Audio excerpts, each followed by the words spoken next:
please don't tell me that you give one little iota of credibility to that call out. And the fact he says he's going to decapitate Alex Pereira, give me a break. All right, so last night, Jake Paul defeated Mike Perry. Congratulations. It was another knockout. And to be honest, he dominated the fight from start to finish. I'm not going to go through it. I'm not going to give you a review. And I'm not here to shit on Jake Paul. I'm really not. I don't believe you. But, as we saw, he called out Alex Pereira. Alex Pereira, after Mike Tyson, let's make it happen. And yes, they FaceTimed in the ring. Hey, let's run it. Let's go, let's go, my brother. And then after that, at the press conference, he was asked about it and he talked about it. And he said, listen, I want the toughest challenges, right? If he can get out of his contract, then let's run it. And so when I asked him that, he had to pause. He looked at his manager. You know, these guys aren't their own bosses. And he's right. Well, number one, we are self-employed contractors. But number two, we're under contract with another organization, okay? Jake Paul is his own boss. He owns the promotion with some partners, okay? But any boxer that signs with the WBC, the WBO, any of those things, essentially, they're in the same situation. You are contracted to a promotion, okay? So there's number one. And then he goes on to say that he's going to decapitate Alex Pereira. I'm going to decapitate him and dethrone him. That is the craziest, most bullshit, grandiose statement I have ever heard in my life. Alex Pereira is gigantic. Alex Pereira is way bigger than Jake Paul. And I would love to see. I know Dana won't do it. Dana's not going to allow Jake Paul to fight Alex Pereira. You never know, he might do, but probably not, because Jake Paul would, he would benefit from that situation. He would benefit financially, but physically, it'd be a big loss. On his boxing record, it'd be a gigantic KO. Alex Pereira is a monster. Alex Pereira is not a blown-up lightweight. Alex Pereira is a champion of 2 weight divisions, and he's beaten 5 former champions, okay? Let's go through them. Yuri Prohaska, I mean, look at that. Drops him at the end of round 1, right? Almost knocks him out. And then, beautiful head kick, flush to the mush. That was that. Before that, Jamal Hill. Again, Jamal Hill's a big, strong, tough, aggressive guy and a real fighter. Boom. Shovel uppercut, boom, puts him to sleep. Before that, Yuri Prohaska, the same thing.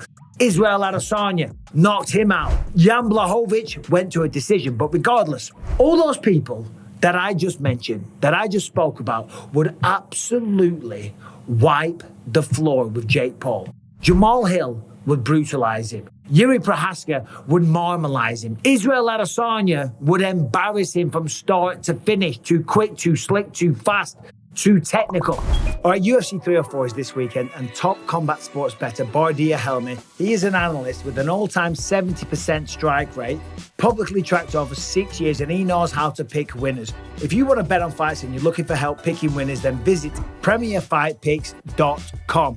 With Edwards versus Muhammad 2 coming up on a stacked card this weekend and 2 more events scheduled next month, now is the perfect time to sign up.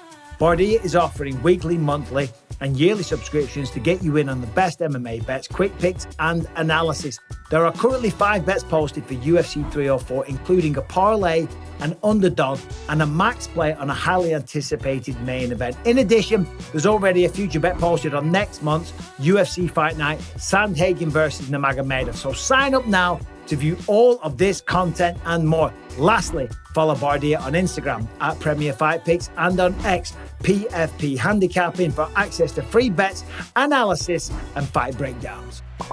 What we saw from Jake Paul against Mike Perry was a great show of aggression. He went out there, he fought with aggression. There was a little bit of technique, there was a little bit of strategy. He picked him off with some shots, there was some nice 1-2s, there was a lot of power, but it was against a much, much smaller opponent. Seem to have it all figured out when you're fighting midgets. Alex Pereira is the other side of the spectrum. Alex Pereira is much bigger. I mean, I was amazed that he made 185 pounds the few times that he did. But now he's at light heavyweight. The power's gone with him. The ability to take a shot is much more improved. And of course, in mixed martial arts, he's rounding out his skill set, okay? He's learning his wrestling, he's learning his jiu-jitsu and his ability to get back to the feet and all the rest of it. But in a boxing match, none of that matters, okay? It's just hands, as we know. And the hands of Alex Pereira, they're far more technical, they're far more crisp, and they're far more deadly, okay?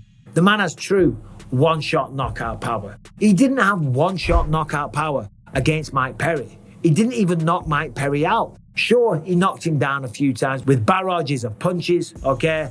And he won it. He beat him fair and square. But Alex Pereira is different. Alex Pereira is a knockout artist. Now, when it comes to Jake Paul beating Mike Perry, they've got a lot of work to do going forward, okay? Because when I used to win a fight, you love it. You're like, yeah, I won, incredible. But then on the Monday morning, my coach would be like, you made a lot of mistakes. And I'd be like, what do you mean I made mistakes? I won, didn't I? He's like, yes, you did. But you've got to make improvements because as you go up the ladder, as the competition gets tougher, you're not going to get away with those mistakes. So on Monday morning, if his coaches aren't total yes men, they're going to say to Jake Paul, yeah, okay, you beat Mike Perry, the king of violence, okay? A man that has an 0-1 boxing record, granted 5-0 in bare knuckle, but 0-1 in real boxing, okay? Much smaller, that didn't really have much of an output. And by the way, the output was because he realized the consequences of eating the punches of Jake Paul. Jake Paul was much, much bigger and he had bigger power. He took a couple of shots. He was like, whoa, shit, hold on a minute. He is bigger and the power's a little bit different. So that kind of slowed down the output. But in terms of the technical ability, the looping the shots, Pereira's going to catch him. The telegraphing the shots, the crossing the feet. He was all over the place. The footwork was terrible. It was a shambles. There was nothing that a good, skilled, technical boxer or a boxing coach is going to look at in that fight and go, wow, that was really good. No, they're going to say, shit, there's work to do here. We have got to clean this up in a big, big way. The good news is that he committed to his punches and he threw with a lot of power. Okay, but calling out Alex Pereira, he knows full well the fight can't happen. But his fan base, the young little YouTuber guys, the people in the audience, that guy that goes, who's dressed as that thing that keeps getting thrown out of there, he is an annoying little bastard. That's his fan base. Those people looking, they're like, whoa, he's calling out Alex Pereira. Wow, this man's insane. He wants the toughest challenges. No, Jake Paul is selling you a lie once again because he knows the fight cannot actually happen. Now, they did FaceTime in the ring. That had to have been organized beforehand because no one just accidentally FaceTimes Alex Pereira and he picks up and it's all in the ring and on TV. No, that was all kind of scheduled.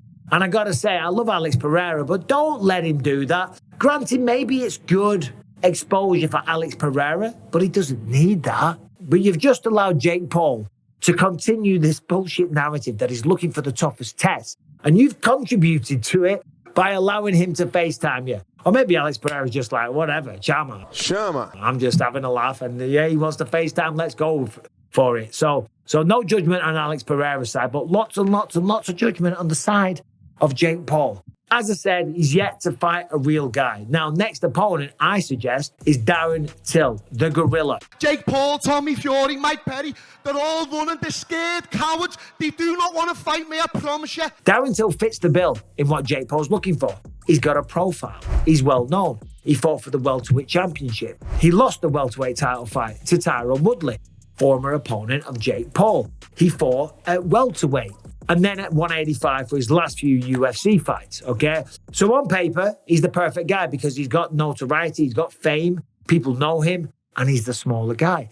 But Darren Till, whilst being the smaller guy, is very good. He's a very, very good striker. He was an absolute master Thai boxer, switched over to the UFC. His hands are his best weapons. His right hand is absolutely crisp. The left hand is devastating.